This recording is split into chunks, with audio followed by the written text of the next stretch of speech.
Hey everybody, I'm Tim. Welcome to my kitchen. You know, this quarantine has me thinking an awful lot about the foods that I miss most from restaurants.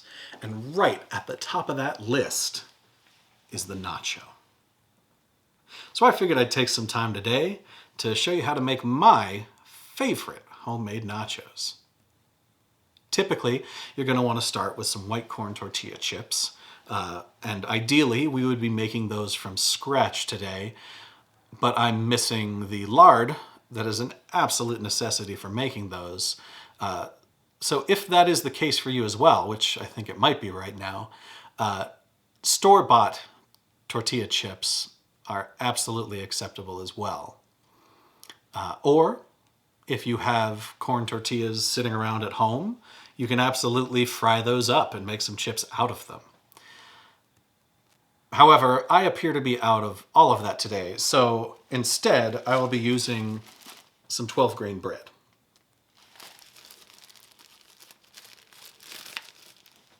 Now, what's the next most important ingredient for our nachos?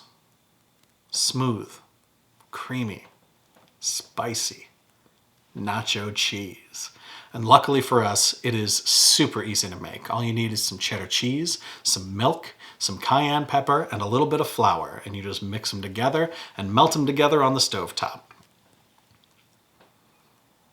However, since we're pretty short on all those items right now, we're going to have to make our own cheese mix. Now we're going to start with cheddar. Now I don't have shredded cheddar, but I do have some cheddar slices. So we're going to use these to start out with. I also don't have milk or flour or cayenne pepper. So instead of the milk and the flour, we're going to meet its consistency with some mayonnaise. And instead of the cayenne pepper, we're just going to use some hot sauce. I'd normally put some green onion on my nachos, but as the case so happens to be, a regular onion is going to have to do. And finally, I absolutely love chicken on my nachos. There appears to be a bit of a chicken shortage right now, however, so the part of chicken will have to be played by some tuna fish. Now we're going to take our bread, and since we're missing the lard that would naturally be included in the tortillas, we're going to try to make up the difference by adding some butter to the bread.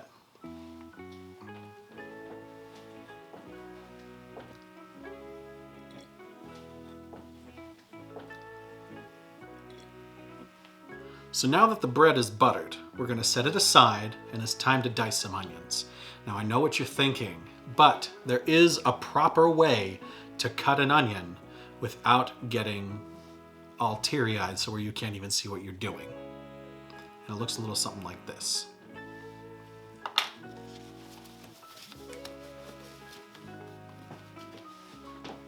Now that our eyes are protected, we can absolutely proceed with chopping the onion.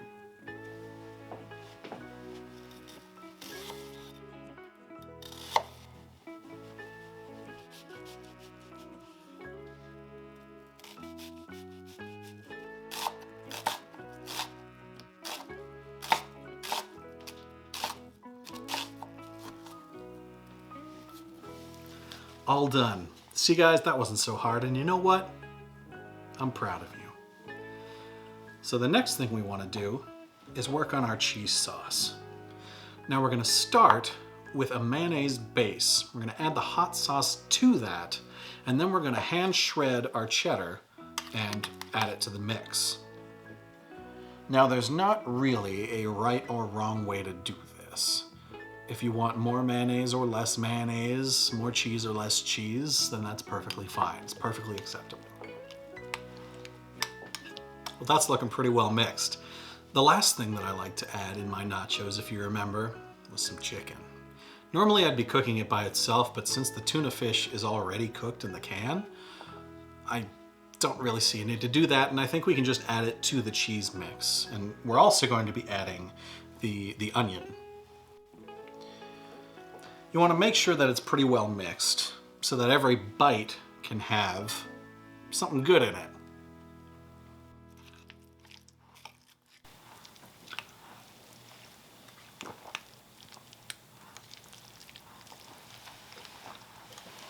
Oh.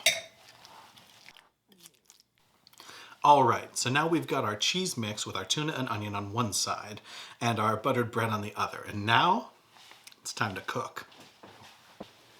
So what you want to do is take your bread and put it butter side down in a hot skillet, like so. And we want to take some of the mix and we're going to put it on the bread. Now you want to make sure that your stove is not at anything higher than about medium heat. If it's higher than medium heat, the bread's going to cook before everything else does. And so we just want to make sure we get a good even dispersal on each of our nachos. You're going to want to cook these until they're golden brown on the bottom. And for that, it's okay to take a little peek with a spatula. They're just about done. So one thing I like to do when I'm making my nachos is kind of pile them together. Just so. Remember, if they stick together, it counts as just one nacho. Okay, so our nachos are just about done. Let's take them and plate them up. So one thing you may be thinking is that, Tim, these don't look like nachos. Well, that's because there's one more step that's required to give it really just that nacho shape.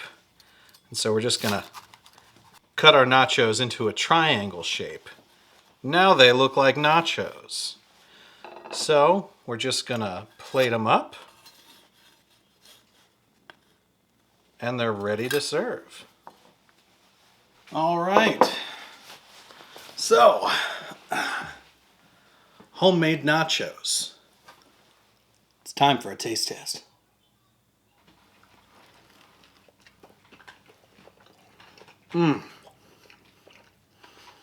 Okay. Okay.